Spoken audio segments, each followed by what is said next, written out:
Guys, so ಇವತ್ತು KCC final day ಅಲ್ಲಿ ಇದೀವಿ. ಸೊ ಡೇ 3 ಫಸ್ಟ್ ಮ್ಯಾಚ್ ಹೋಗಿತ್ತು. ಸುದೀಪ್ ಕ್ಲೋಸ್ ಮಾರ್ಜಿನ್ ಸೋತಿದ್ದಾರೆ ಅನ್ಬೋದು. ಇವಾಗ ಸೆಕೆಂಡ್ ಮ್ಯಾಚ್ ಇದೆ. ಸೊ ಕಿಚ್ಚ ಸುದೀಪ್ ಫೈನಲ್ಸ್ ಬರಲಿಲ್ಲ, ಸ್ವಲ್ಪ ಬೇಜಾರೆ. ಪರವಾಗಿಲ್ಲ, ನಮಗೆ ಇವಾಗ ಉಪ್ಪಿ ಸರ್ ಮ್ಯಾಚ್ ಇದೆ ವರ್ಸಸ್ ಭೀಮಾ. ಸೊ ನೋಡೋಣ ಮ್ಯಾಚ್ ಏನಾಗುತ್ತೆ ಅಂತ. ಸ್ವಲ್ಪ ಕ್ಲಿಪ್ಪಿಂಗ್ಗಳು ಮಧ್ಯದಲ್ಲಿ ಅವಾಗ ಮ್ಯಾಚ್ದು ಇಲ್ಲ, ಲಾಸ್ಟ್ ವೀಡಿಯೋ ಥರ ಸಪೋರ್ಟ್ ಕೊಟ್ಟಿರ್ತಾರೆ, ಈ ವಿಡಿಯೋಗೂ ಸಪೋರ್ಟ್ ಮಾಡಿ ಅಂತ ಹೇಳ್ತಾರೆ. ನೋಡೋಣ ಇವತ್ತು ಯಾರು ಗೆಲ್ತಾರೆ. ಫೈನಲ್ಸ್ ಅಂತ ಆಲ್ರೆಡಿ ಗಣೇಶ್ ಅವರು ಆಲ್ರೆಡಿ ಫೈನಲ್ಸಲ್ಲಿ ಇದ್ದಾರೆ. ನೋಡೋಣ ನಿಮ್ಮ ಎಕ್ಸ್ಪೆಕ್ಟೇಷನ್ ಪ್ರಕಾರ ಯಾರು ಬರ್ಬೋದು ಅಂತ ಕಾಮೆಂಟ್ ಹಾಕಿ. ಸೊ ವಿಡಿಯೋ ಬರೋ ವರ್ಷಕ್ಕೆ ಆಲ್ರೆಡಿ ಇರುತ್ತೆ. ನಿಮ್ಮ ಪ್ರಕಾರ ಯಾರು ನಿಮ್ಗೆ ಯಾಕೆ ಸಪೋರ್ಟು ಅಂತ ಹೇಳಿ, ಓಕೆನಾ? ನೋಡೋಣ. ಇವಾಗ ನಾವೆಲ್ಲ ಇಷ್ಟು ಜನ ಸೇರಿದ್ದೀವಿ, ಕ್ರಿಕೆಟ್ ಆಡ್ತಿದ್ದೀವಿ, ಒಂದು ಎನರ್ಜಿ ಬಂದಿದೆ ಅಂದರೆ that is because of my brother Sudeep sir. Yes, ಕರೆಕ್ಟಾಗಿ ಹೇಳಿದ್ರಿ ನೀವು. ಕ್ರಿಕೆಟರ್ಸ್ನ ಕೂಡ ಆಗಿ ಫಿಟ್ನೆಸ್ ಕ್ರೇಜ್ ಆಗಿರ್ಬೋದು, ಆ ಕ್ರಿಕೆಟ್ಗಿರೋ ಡೆಡಿಕೇಶನ್, ಪ್ರಾಕ್ಟೀಸಸ್ ಮುಂಚೆ ನೀವೆಲ್ಲ ನಿಮ್ಮ ಮನೆಗಳಲ್ಲೇ ಪ್ರೈವೇಟ್ ಪಿಚ್ಚನ್ನು ಮಾಡ್ಕೊಂಡು ಹೋಗುತ್ತೆ ಕೆಲವರೆಲ್ಲ ಪ್ರಾಕ್ಟೀಸ್ ಮಾಡಿದ್ದೆ. ಬಟ್ ಗಣೇಶ್ ಸರ್ ಈಗ ಅತ್ಯುತ್ತಮವಾದ ಪ್ರದರ್ಶನ ನಮ್ಮ ಟೀಮಿಂದ ಏನು ಬರ್ತಾ ಇದೆಯೋ ಅದ್ರ ಬಗ್ಗೆ ಏನು ಹೇಳಕ್ಕೆ ಬಯಸ್ತಾ ಇದ್ದೀರಾ? ಪ್ರತಿ ಮ್ಯಾಚ್ನಲ್ಲೂ ಹೊಸ ಮ್ಯಾಚ್ ವಿನ್ನರ್ಸ್. ಟೀಮ್ ವರ್ಕ್ ಅಷ್ಟೇ, ಟೀಮ್ ವರ್ಕ್. ಒಂದು ಟೈಮಲ್ಲಿ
ಮೂವತ್ತೊಂದು ರನ್ಗಳ ಅವಶ್ಯಕತೆ ಇದೆ 18 ಚೆಂಡುಗಳಲ್ಲಿ. ಇವತ್ತಿನ ಎಲ್ಲಾ ಮ್ಯಾಚ್ಗಳು ಇಂಟ್ರೆಸ್ಟಿಂಗ್ ರೂಪವನ್ನು ಪಡೀತಾ ಇವೆ. ಈ ಹಂತದಲ್ಲಿ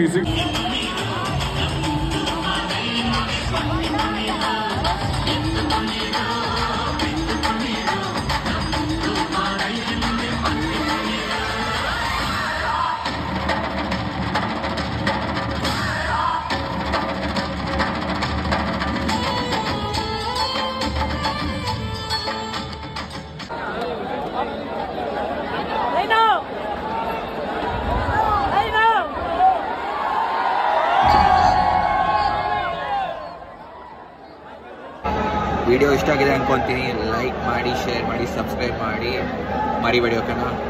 ಬಾಯ್.